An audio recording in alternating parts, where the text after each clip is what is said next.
Hey, Sam Nugent here with E3 Partners. I'm so glad that you're going to participate with us in our virtual mission trip to Honduras this coming weekend. Just want to give you a few little instructions, okay? Of course, tomorrow night, Thursday, is when we're going to do our quick little debrief, our training to help us to remember the things that we learned back in November. There's only a couple of you that have signed up that did not participate in training in November, but most of you are E3 people, so you should know this information. But we are going to do just a short training at 7 o'clock Central Time on Thursday night. So please make sure that you participate. I'll send out the link tomorrow. So, just two or three little housekeeping things. Number one, you need to have Zoom loaded to your laptop or your computer or your iPad or your phone. Any kind of a smart device that has internet connection, whether it be data or Wi Fi. I think it's better if you're connected to the Wi Fi at home or a coffee shop or wherever you're going to do your participation from. I think you'll have a better experience if you do it on a larger screen. If you try to do it on a little phone, the visual that you see, the pictures, screen sharing, whatever, is going to be very very small, and I don't think you'll have a good experience.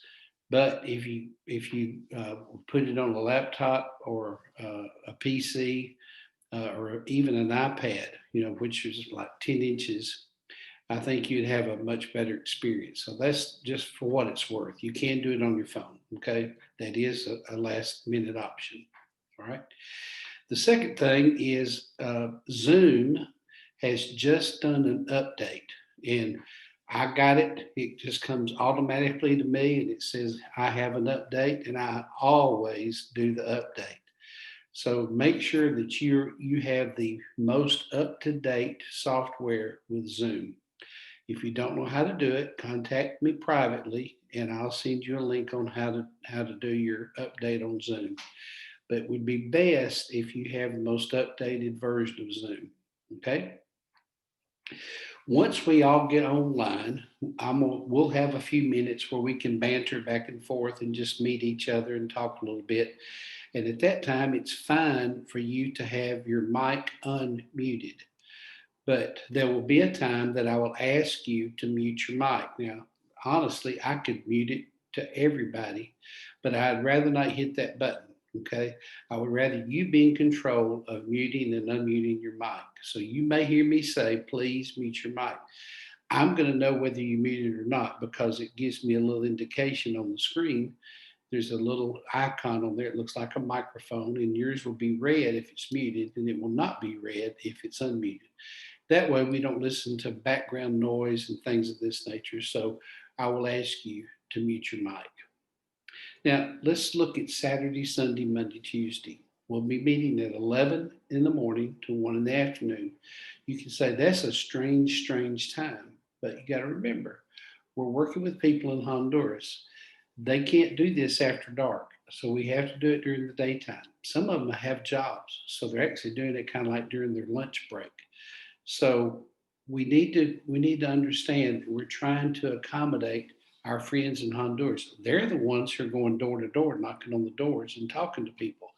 You know, uh, we're getting to do it from the comfort of our home. I'm in my dining room at my house right now, so I don't have to go anywhere. They've got to get up, get in a car, go someplace.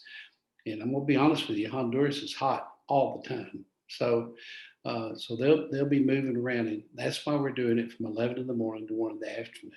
Okay. If we were literally in Honduras, if we had gotten on a plane and gone on a mission trip, we'd all be staying in a hotel together. Every morning, we would have a time after we eat breakfast, we would have a time to do what we call 3/3. 3/3 is just a way to do like a home Bible study. Okay. We would do it in a condensed version. It wouldn't be very long, maybe about 20 to 30 minutes. So we'd have to kind of go quick so that we could get out in the field and do our work. Now, as I just said, we're not there, we're here. But every morning, starting Saturday, I'm going to send you at about 6 or 7 o'clock in the morning, I'm going to send you an email. In that email, you're going to have links to the three thirds. The first third that we're going to do will be some form of worship.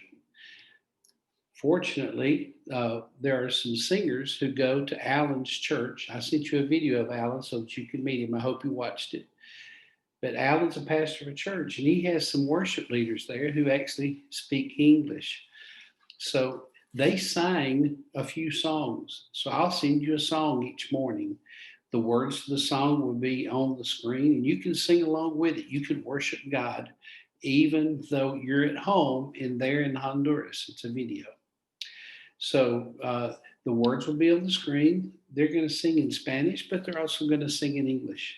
So once they get to a language that you understand and you can sing along, even a tip to sing in Spanish.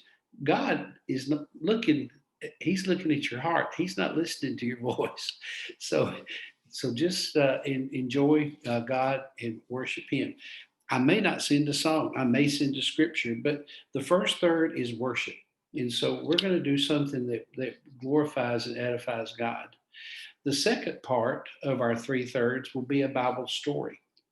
And so you're actually going to hear testimony from our leaders, from our facilitators, the guys who are actually leading us. So each morning there'll be a link to a YouTube video because they've already made them, and you'll actually get to hear one of our guys, one of our ladies, who is leading us in our virtual trip.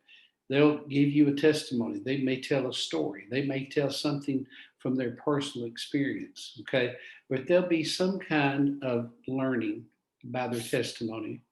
And then the third part of the three thirds will be your obedience. You know, when we hear from God, we hear stories from the Bible, or we get inspired by a sermon or whatever, we need to be obedient to what we've learned. I dare say that many people who go to church, and I'm not being critical, I'm just being honest. A lot of people go to church, they sing the songs, they raise their hands, they may even cry and weep, and that's fine. They hear a beautiful sermon that's very eloquently put together. My pastor does it like an ABC 1, 2, 3. It's very easy to follow his sermon outline. And so, but after it's all over with, we go, we shake their hand or give them a fist bump nowadays or an elbow, and we walk out the door. And then we don't do anything with what we learned that day. We don't go out and be obedient. Well, I'm actually going to help us to learn how to be obedient by giving you assignments. Okay. They'll be short assignments. It's not going to be something that's going to take hours for you to do. It's just going to be an assignment to help you to be obedient to what you've learned or what you're in the process of learning. So every day you'll receive those emails early in the morning, and so please do it. Just click the link, go watch it, go back to your email, click the second link, do whatever it says, go back to the email, click the third link. Okay. I'm also going to throw in what we call lanyard. If you're from the New Orleans area, you would know that word. It simply means a little extra.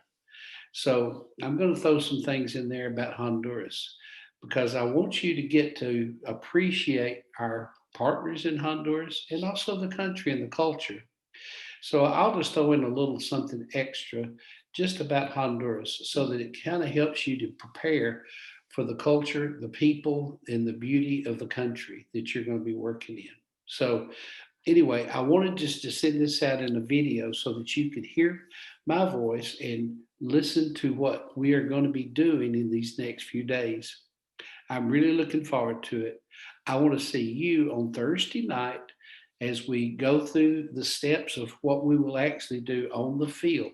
So try to make that a priority. I'm sure out of the 30 people that are doing this, somebody's going to say, I'm sorry, I'm busy, I can't do it. But try to juggle your schedule if you can. Participate Thursday night and then participate with us every day, Saturday, Sunday, Monday, Tuesday. Consistency on a mission trip is very, very important. If we had literally got on a plane and gone there, There's no way you could have done something else unless you just get sick. So you'd be stuck. You're there. Okay. So just pretend that you're in Honduras. Okay. We're only doing 2 hours a day, 11 to 1. I'm going to actually ask you to log on just a little bit early for prayer and maybe just a little last minute instruction. But at 11, we're going to send you out into 4 communities so that you can go and share your testimony, so that you can pray, so that you can share the gospel through the 3 circles, and also the second, third, and fourth day, so that we can go out and make disciples of all the nations, because that's what Jesus told us to do in Matthew 28. So I'm looking forward to it, and I'll see you tomorrow night. Bye bye.